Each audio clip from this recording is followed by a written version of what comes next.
And when the time came, I went into the studio and read it and felt overjoyed. Here is the text, or the letter rather, that Mr. Khrushchev sent to President Kennedy on October 28, 1962.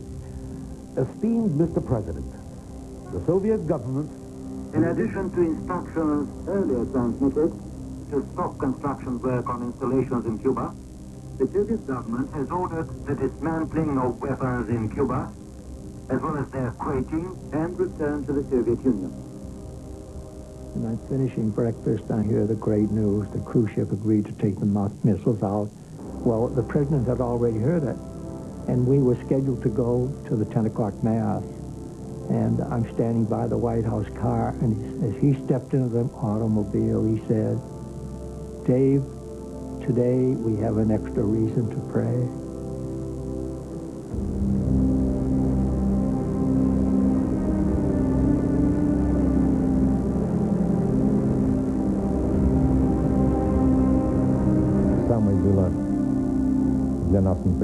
The most unpleasant thing for us was this inspection at sea, when we had to open and show. And so that the Americans could see them, the missiles were fixed on deck and then put under tarpaulins. And when American ships and helicopters approached, then we removed the tarpaulins and the Americans could see how many missiles there were. For us military, I think that this was the most humiliating act.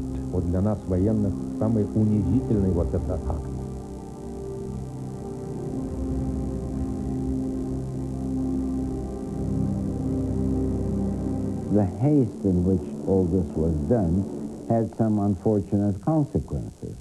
One being that although a message was drafted and sent that afternoon to Fidel Castro, still there was obviously no time to consult the Cubans. How did you find out that the crisis was over? Through the papers, actually, the radio and the press. That's how we found out that the crisis had concluded. How mad were you? Terribly mad, terribly irritated. We considered this as something unjustifiable, and that actually affected relations between Cuba and the Soviet Union for many years, for very long years. Naturally, we did not want the war. We wanted a solution, but an honorable solution.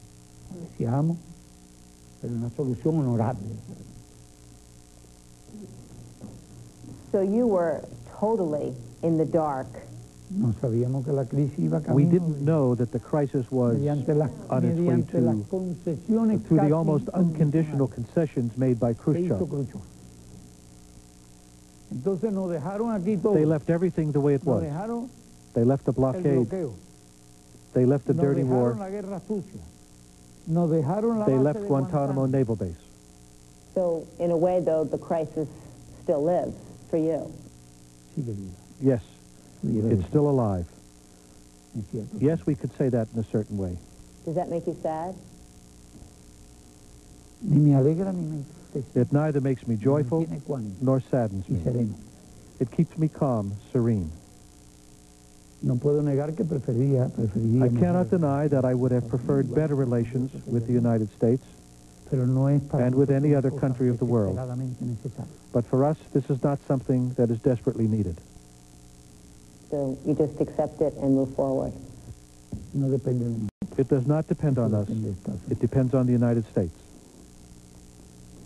Mr. President, as you look back at the Cuban Missile Crisis, was it a wise decision for you to accept the missiles? I believe that it was an unavoidable duty. And when you feel that you have to do your duty, you cannot analyze things from the point of view of more advantages or less advantages.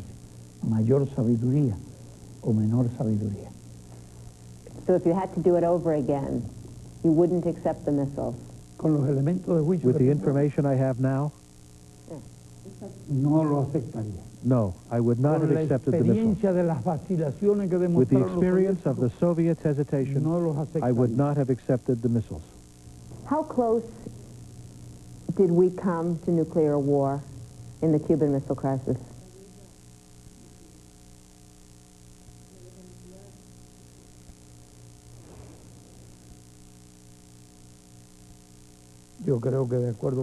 I think that according to the steps taken by each side, we were quite close, quite near to nuclear war. Because the situation that was created was almost a dead-end street.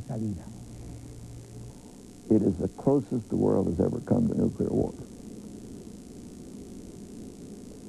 We didn't know the danger was as great as that at the time. One step away. One step away. And the step, by the way, was the potential action of the president to launch the attack. Had the president launched the invasion, what Gribkov was saying is, we, the Soviets, would have retaliated with tactical nuclear weapons. And had the Soviets used those tactical nuclear weapons that they had on the soil of Cuba, we would have lost tens of thousands of Americans. Could any U.S. president have failed to respond with nuclear weapons? Of course not. How terrifying is it to you today to think back to this time and to know how easily you could have made the wrong decision and we could have gone the other way? I think that's the lesson to draw from this. Human beings are fallible. We all make mistakes. We all make mistakes in our everyday life, and we just expect them, and we just go on. Hopefully, we'll learn from them, not make as many in the future. Those of us who have had some responsibility for direction and management of conventional military operations know we make mistakes there. And there, it's tragic because it leads to loss of life, thousands of lives, occasionally tens of thousands of lives. But it doesn't lead to destruction of nations. If one makes a mistake in connection with the use of nuclear warheads, nuclear weapons, nations are going to be destroyed, even civilization can be put at risk. That's the lesson. And I think the conclusion one comes to is that the indefinite combination of human fallibility and nuclear weapons carries with it the certainty of a nuclear exchange. What should we do in the face of that? Insofar as achievable, and I underline that, insofar as achievable, we should move back to a non-nuclear world. We're not on that path today.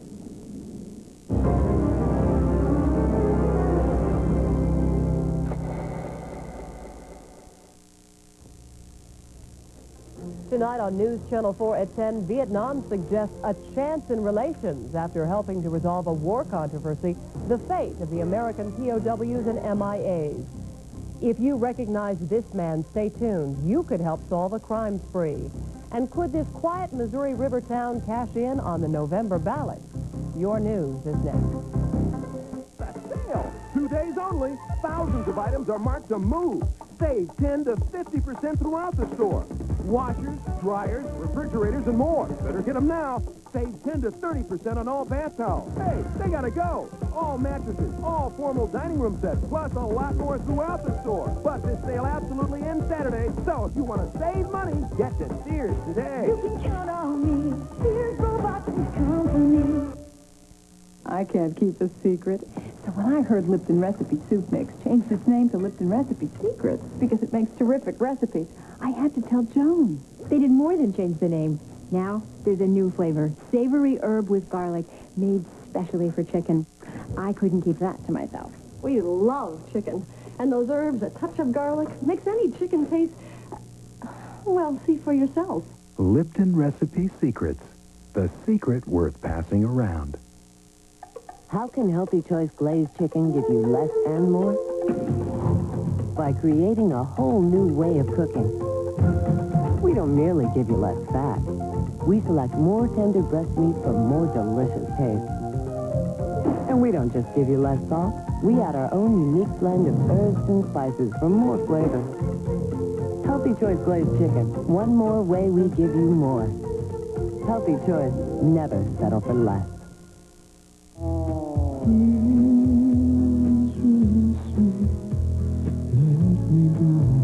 It takes takes the power of Sanyutab to release the pressure and stop the pain.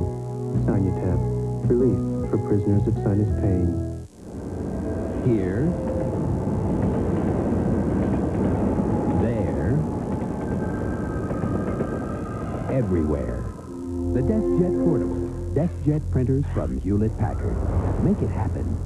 On Jay's show, Howard Stern and Lyle Lovett. And on Dave's show, Patrick Dempsey and Julian Lennon. You know, one time I was in Hong Kong. Dave, not here. Not now.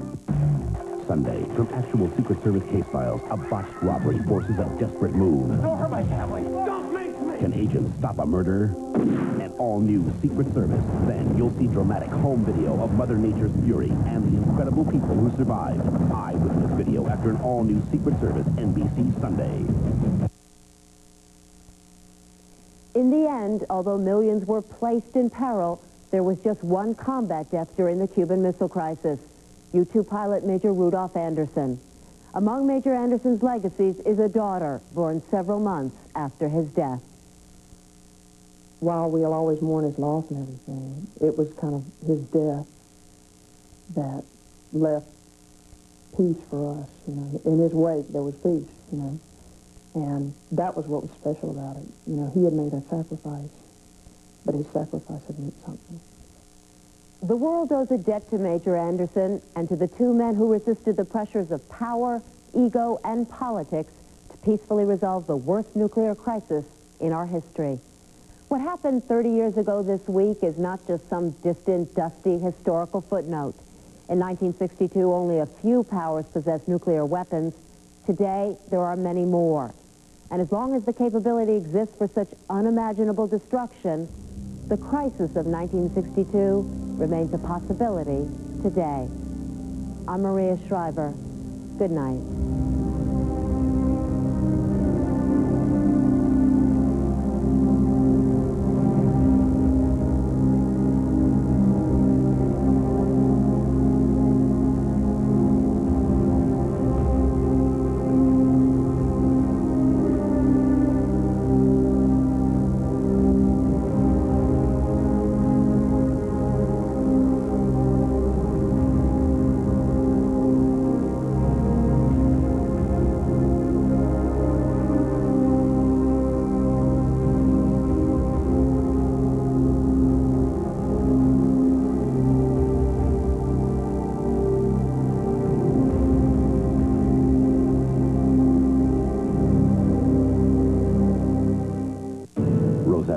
Anthony Perkins in the Deep Woods, NBC Monday. Think smart. Think safe. Think Mercury Grand Marquis. The 93 Grand Marquis continues to set the standard in its class with the safety of standard dual airbag protection and available anti-lock brakes.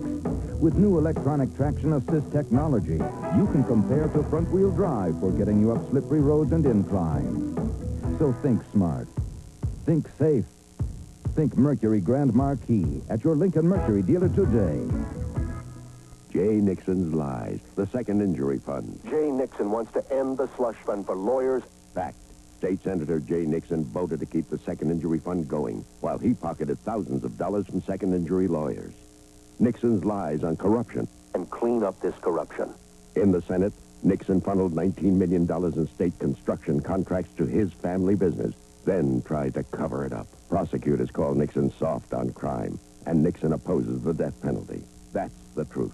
I don't believe him. I don't believe him one bit. I don't believe him. Crap. I don't know much about Clinton except promises.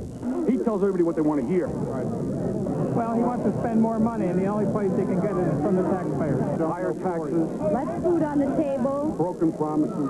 Less clothes on the kids' backs. I don't know how we can take any more taxes. Less money to go to the doctor. He's raised taxes in Arkansas. He'll raise taxes here. Just less of everything.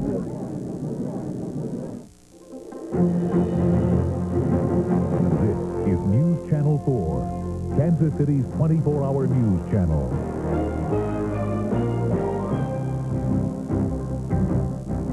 This is News Channel 4 at 10. I'm Robin Wagner. And I'm Phil Witt. Thank you for joining us. Our top story,